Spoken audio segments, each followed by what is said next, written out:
Hi, I'm Dr. David Morris with Magnolia Medical Center here in Middle Tennessee. Today I'm going to go over an interesting concept with you about pain and surgery. Lots of people come to us and they've had surgery before and it didn't work out. Lots of people think that surgery is the only option. So I wanted to go over a study with you that was done and rewritten and talked about by a lady by the name of Christine Ashwaubenon. The study was done by Dr. Stuart Green, an orthopedic surgeon, University of California in Irvine. So what he did is he looked at how people have healed throughout the ages. He did a research project on this. He was trying to find out, for years and years and years, not just in Western medicine, but in cultures, ancient cultures going back, hundreds and thousands of years, people seem to have been healed by what was considered medicine. So he looked at these particular rites and rituals, and he found out in ancient and superstitious cultures medicines, there was usually a fasting rite. Some sort of fasting rite was done as part of the healing.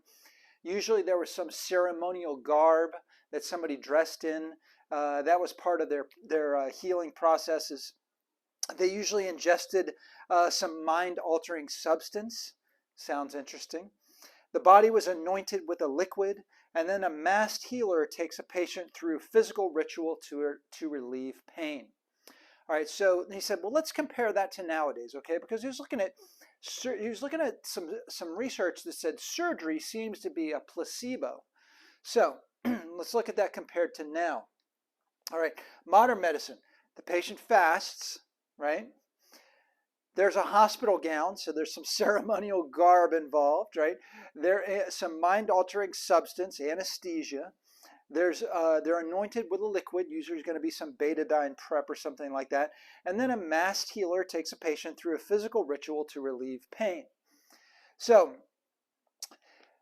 let's forward this a little bit to something that a lot of people come to see us about. So people were given a sham surgery for knee repair. Now, we're not talking about a total knee replacement, but they were given a sham surgery for an arthroscopic knee procedure. Maybe they had a meniscus tear, or they had an ACL tear, PCL tear, medial collateral ligament. They had something that would normally, quote unquote, require a surgical intervention, arthroscopic surgery.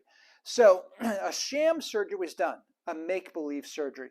There were pre and post, sorry about my misspelling there, surgery rituals that were done.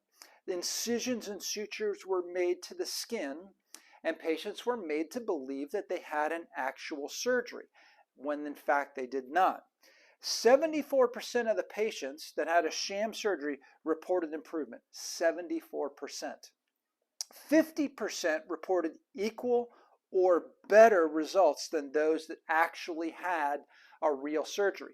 So a sham surgery was put up against a real surgery for the same problem, all right? And they took groups of people. Some of them had a sham surgery, some of them had a real surgery.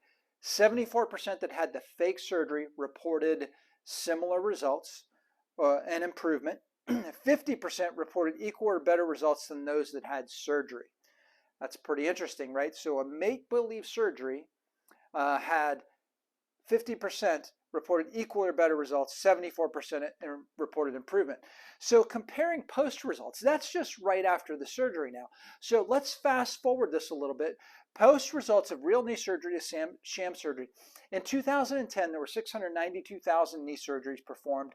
In the long run, when they compared a sham surgery, they said the outcomes of a real surgery were no better than a sham surgery. Long run, no better.